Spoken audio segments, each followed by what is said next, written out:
नमस्कार, आप देख रहे हैं न्यूज 18 अपडेट। मैं हूं आपके साथ अलीम अतर। बुलेटिन में बात सबसे पहले कटिहार की। कटिहार के रोहतारा थाने के हाटी दियारा गांव में 20 नवंबर को छठ पर्व पर असामाजिक तत्वों ने छठ घाट पर तोड़फोड़ किया था और महिलाओं का वीडियो बनाया था। इस दौरान उपद्रवी तत्वों ने छठ व्रतियों की आस्था पर चोट पहुंचाने की भी कोशिश की। इसका एक वीडियो भी सोशल मीडिया पर वायरल हुआ था। इस घटना की ग्राउंड रिपोर्ट जानने के लिए न्यूज 18 की टीम ने गांव का दौरा किया, जहां यह वाकया हुआ था। घटना के 3 दिन बाद भी लोगों में दहशत कायम है।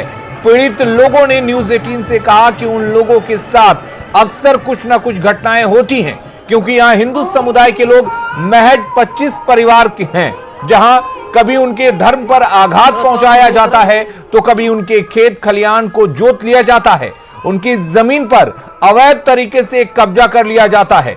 इस बाबत उन्होंने कई बार प्रशासन से फरियाद भी लगाई, लेकिन प्रशासन ने उचित सहयोग नहीं दिया।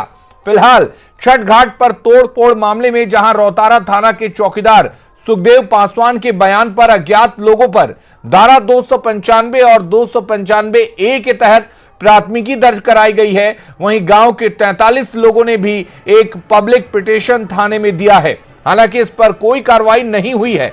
अभी तक ना तो किसी को गिरफ्तार किया गया है और ना ही किसी तरह की कार्रवाई हुई है। पीड़ित लोगों से बात की है हमारे संवाददाता प्रवीण कुमार ने।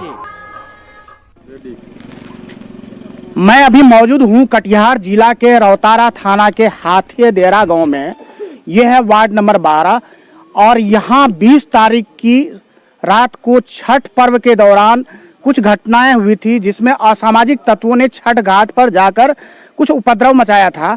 हमारे साथ यहाँ जो पीड़ित परिजन हैं वो लोग मौजूद हैं। हम लोग अर्घ देने के लिए नदी के पास गए। उसके बाद वहाँ पे जो औरत सब पर्व करती है उस नदी में स्नान करके जब जल ढरने स्टार्ट किए, उसके बाद जल ढरने के बाद कपड़ा चेंज कर रही थी तो मुसलमान लोग वीडियो बना रहा था उसका। तो इसी में वीडियो बनाने के कारण हम लोग का गांव का आदमी सब बोला, तो इसी में मुसलमान के साथ हाथापाई हुई। उसके बाद हाथापाई होने के बाद में टोकरी उठा के हम लोग घर आ गए। उसके बाद बधिया सब धमकी देता है कि आप लोग जाइए घर, हम लोग यहाँ पे सब घाट उजाड़ देंगे। केला का पत्ता सब काट उठ के फेंक दिया और सजावट सब खराब कर दिया। बैलून वलून दिए थे उसको फोड़ दिया। उसके बाद हम लोग बोले कि जाएंगे केस करने के लिए। वो लोग बोलता है कि जाइए केस करने के लिए, आप लोग को काटेंगे रास्ता में पकड़ के। फिर भी हम लोग गए। रोहतारा थाना का पुलिस जब अंदर गए तो कोई दरोगा बोलता है कि हम लोग नहीं जाएंगे। हम लोग बोले कि जल्दी चलिए, वहाँ पे हाथापाई और हम लोग का सजावट खराब कर दिया है। तो रोहतारा थाना का पुलिस नहीं निकल रहा था। 3 घंटा हो गया फिर भी नहीं निकल रहा था। ये लोग वर्दी खोल खाल के, कुछ आदमी सोया हुआ था, कुछ आदमी बैठा हुआ था। एगो औरत मेरा ही चाची लगेगी, वो फास्टिंग की हुई तो पूरा बेहोश हो गई, फिर भी नहीं आ रहा था ये लोग। उसके बाद रोहतारा थाना का बगल का एगो क्या नाम है इसका, मिथिलेश्वर, वही आया। उसके बाद हंगामा करने के बाद पूरा रोड जाम किए। उसके बाद पुलिस आया।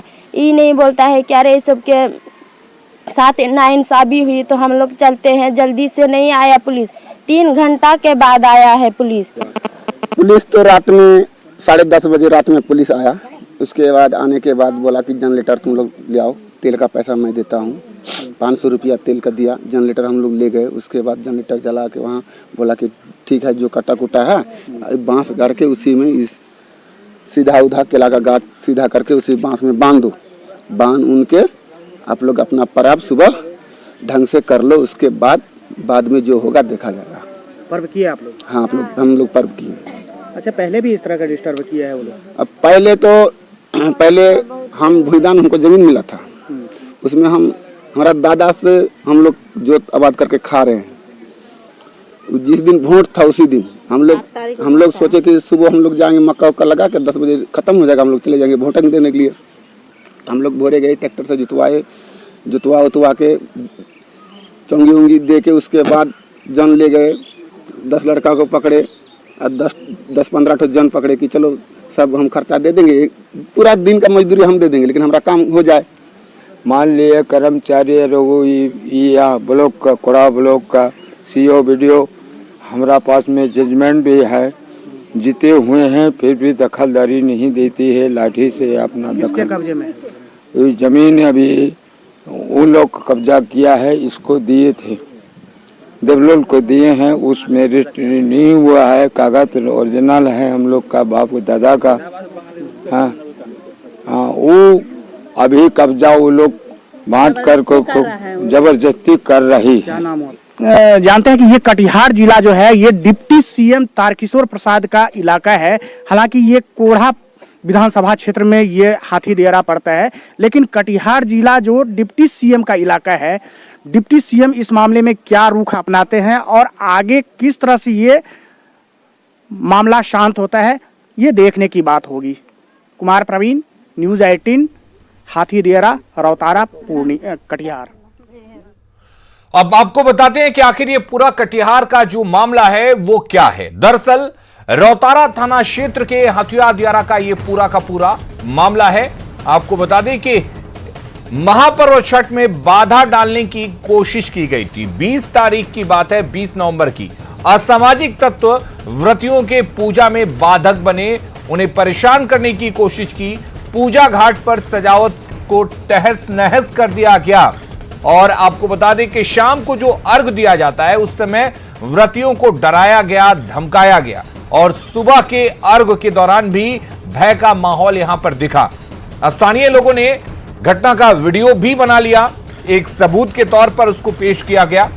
वीडियो वायरल कर न्याय की गुहार लोगों ने लगाई है और पुलिस हालांकि सब कुछ ठीक करा देने का दावा करती रही, लेकिन पुलिस की तरफ से कोई भी एक्शन नहीं लिया गया।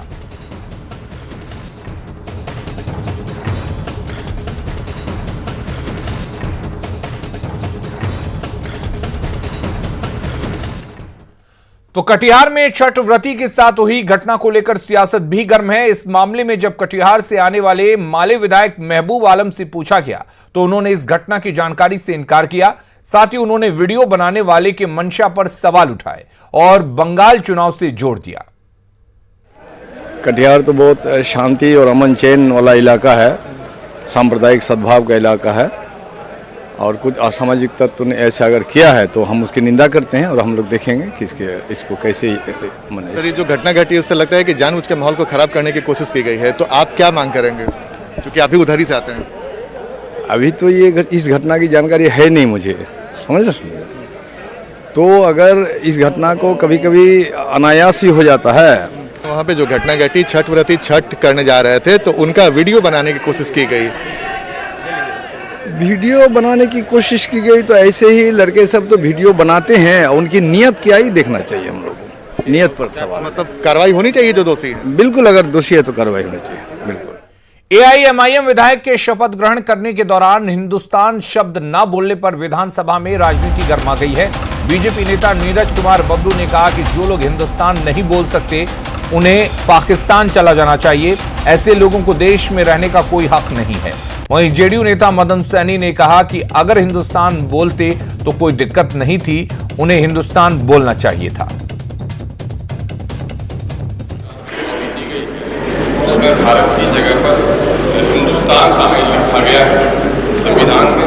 भारत के लोग भारत का संविधान, इसलिए मैं भारत की इजाजत हो तो मैं भारत के नाम से उर्दू का क्या है सचिव महोदय, इसमें क्या है? तो भारत का संविधान तो पूर्वोत्तर चल रहा है, आज कोई नई बात नहीं ना है, सब लोग उसी नाम पर लेते हैं शपथ।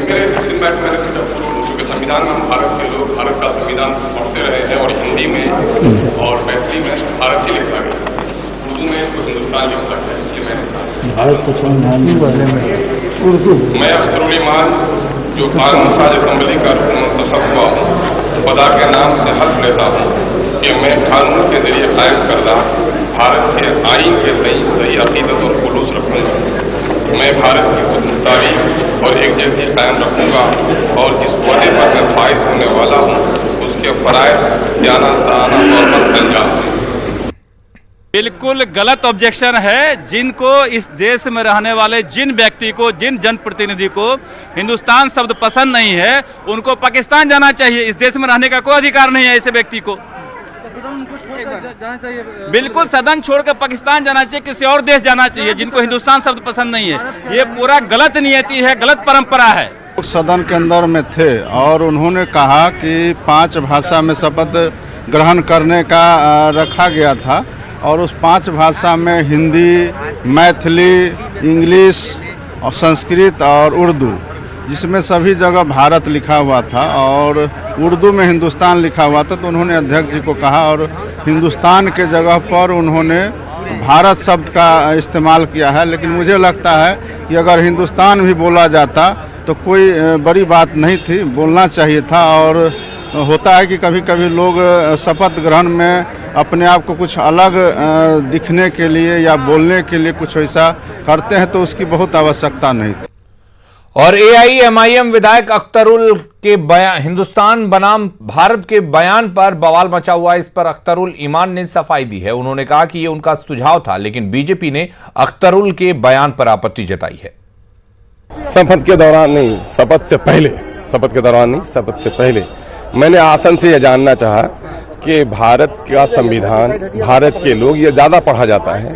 सारी इसमें भारत लिखा हुआ है, उर्दू में हिंदुस्तान, चूंकि बहुत पुरानी कॉपी भी थी वो, तो इसलिए मैंने जानना चाहा कि सर उचित क्या होगा, उर्दू में ट्रांसलेट किया कहें। ऐसा तो नहीं कि ट्रांसलेटर ने सही उचित तौर पर ट्रांसलेट नहीं किया। ये मैंने मशवरा मांगा, कोई आपत्ति नहीं थी हमारी। सारे जहां से अच्छा हिंदुस्तान हमारा, हम ये गीत गुनगुनाते हैं, भारत से प्रेम करते हैं, इंडिया से लव करते हैं। मुझे तो ताजुब लगता है, अगर हिंदुस्तान कहने में ताजुब लगता है, दिक्कत होता है, फिर हिंदुस्तान की मिट्टी पे क्यों रहते हैं, हिंदुस्तान का जल अन्न क्यों ग्रहण करते हैं। छोड़ देना चाहिए ऐसे लोगों को, जो जिन्हें देश से प्यार नहीं है, उसको जीने का भी अधिकार नहीं। जब अपने देश का नहीं हो सकता है, जिस माटी में वो जन्म लिया है उसका नहीं हो सकता है, तो उसे जीने का कोई अधिकार नहीं। एक तरफ AIMIM विधायक अख्तरुल ईमान ने हिंदुस्तान शब्द बोलने पर आपत्ति जताई, तो कांग्रेस विधायक शकील खान ने संस्कृत भाषा में शपथ लेकर अलग मिसाल पेश की। भोजपुरी नहीं दे रही है, तो मेरा एक इशारा भी ये था कि ज़बानें जो है, एक तो किसी धर्म से, किसी संप्रदाय से, किसी समाज से जुड़ी हुई नहीं होती हैं, और सेकेंडली मॉडर्न जुबान जिसको हम लोग हर रोज इस्तेमाल करते हैं, उपयोग करते हैं, उसकी जो हालत बिहार सरकार ने बना रखी है, तो इशारा भी था, अफर्मेस भी था कि हम अफर्मेटिव के तौर पर वो उसको उपयोग कर रहे हैं। तो ये बिहार विधानसभा में सबसे युवा चेहरा के तौर पर चुनकर आए आनंद मोहन और लवली आनंद के बेटे चेतन आनंद ने विधायक के तौर पर शपथ ली। शपथ के बाद चेतन आनंद ने कहा कि उनका मकसद अपने क्षेत्र का विकास करना है।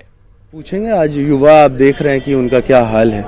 हाँ, और पलायन के बाकी जो मुद्दे हैं, मतलब आज तक वो पलायन बढ़ा ही है, कम नहीं हुआ है। तो बिहार में ये बहुत बड़ा मुद्दा है और हमारा यही कोशिश होगा कि विपक्ष में रहते हुए, लोगों की आवाज बनते हुए, हम लोग उनको मतलब उठाएंगे और लोगों का हक दिलाएंगे। विधानसभा सत्र के पहले दिन विधायकों की रंग बिरंगी तस्वीरें भी दिखाई दी। MLC देवेश चंद्र ठाकुर और संजय झा विंटेज कार से विधानसभा पहुंचे। विधायक देवेश चंद्र ठाकुर ने बताया कि पंजाब से ये प्रदूषण फ्री विंटेज कार उन्होंने मंगवाई है। सीएम के जल जीवन हरियाली अभियान का उन्हें समर्थन किया है। जायजा लिया हमारे संवाददाता रवि एस नारायण ने। बिहार विधानसभा के पहले दिन नई तस्वीरें देखने को मिल रही है और ये देखिए, यहाँ नई विंटेज कार से यहाँ पे लोग पहुंचे हैं। संजय झा हैं और यहाँ पे तमाम जो लोग हैं वो सदन में पहुंचे। एकदम नई तस्वीर दिख रही है, तो विंटेज कार से पहुंचे। हाँ, विंटेज प्रदूषण मुक्त गाड़ी है। प्रदूषण फ्री बिहार, जल जीवन हरियाली जो माननीय मुख्यमंत्री का कार्यक्रम है, संकल्प है, जिसकी चर्चा पूरे देश और दुनिया में हो रही है, उसी तहत इस गाड़ी को लाया है। पोल्यूशन के देखते हुए जल जीवन हरियाली के समर्थन में। और ये जरा देखिए कि यहाँ पे विंटेज कार, ये कहाँ से मंगवाए? पंजाब से मंगवाया। पंजाब से खरीदा है कि बस? खरीदा है, बिल्कुल खरीदा है, नहीं तो क्या कोई उधार देगा गाड़ी? क्या बिना खरीदे हुए हम नहीं रखते हैं। कितने की लागत आई है? अब ये तो बाद में बताएंगे। और कितने की लागत आई है ये बाद में बताएंगे, लेकिन पोल्यूशन। संजय जी भी है, विंटेज कार में बैठ कर क्या रहे हैं? बहुत अच्छा लग रहा है, देवेश जी ने लिफ्ट दिया मुझे घर से, और पॉल्यूशन फ्री है, पॉल्यूशन फ्री है।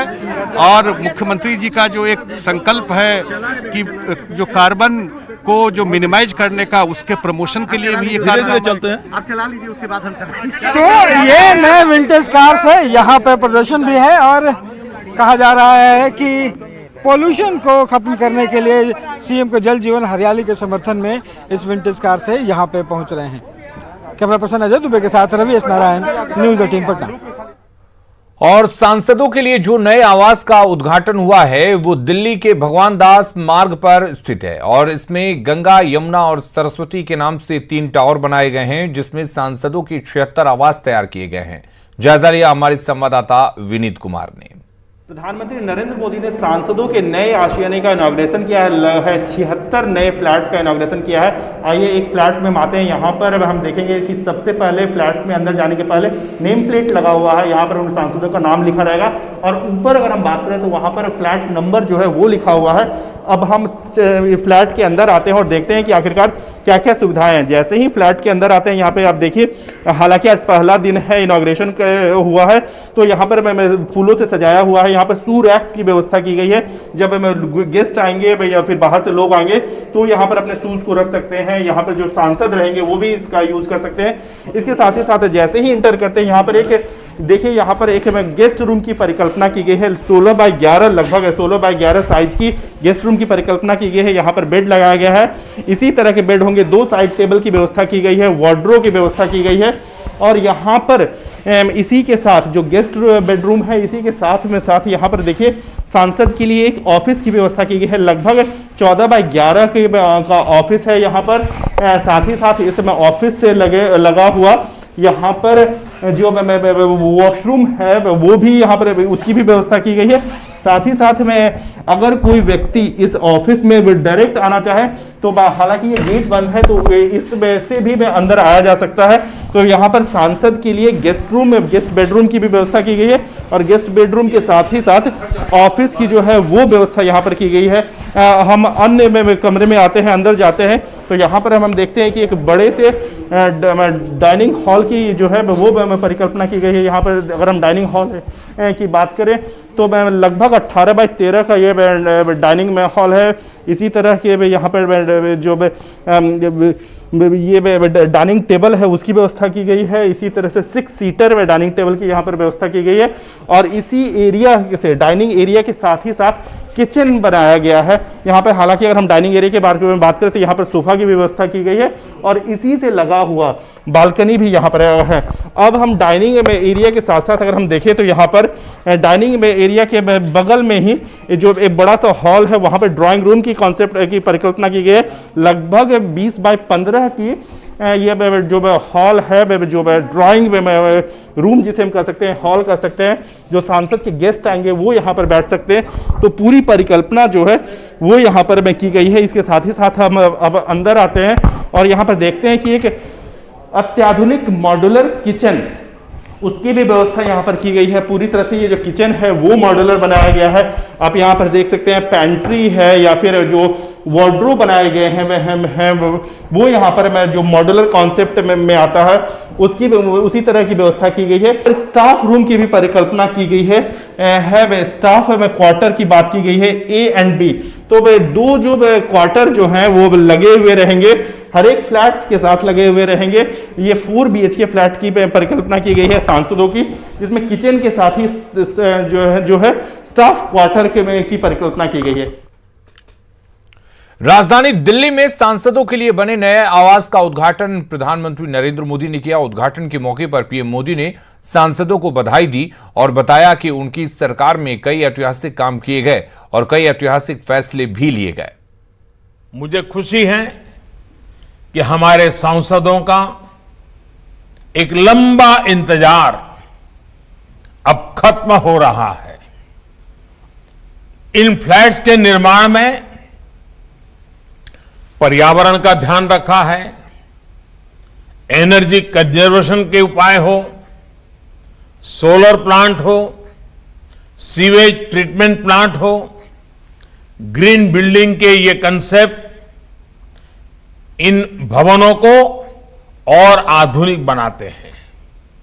साथियों, मैं लोकसभा अध्यक्ष जी, लोकसभा सचिवालय और इसके निर्माण से जुड़े अर्बन डेवलपमेंट मिनिस्ट्री हो, अन्य विभाग हो, सबको बधाई देता हूं कि उन्होंने इतने कम समय में इस बढ़िया सुविधा का निर्माण करवाया है।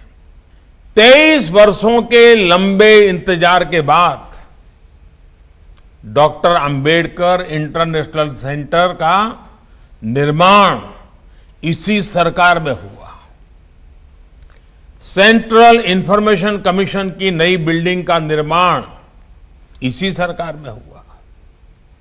देश में दशकों से वॉर मेमोरियल की बात हो रही थी।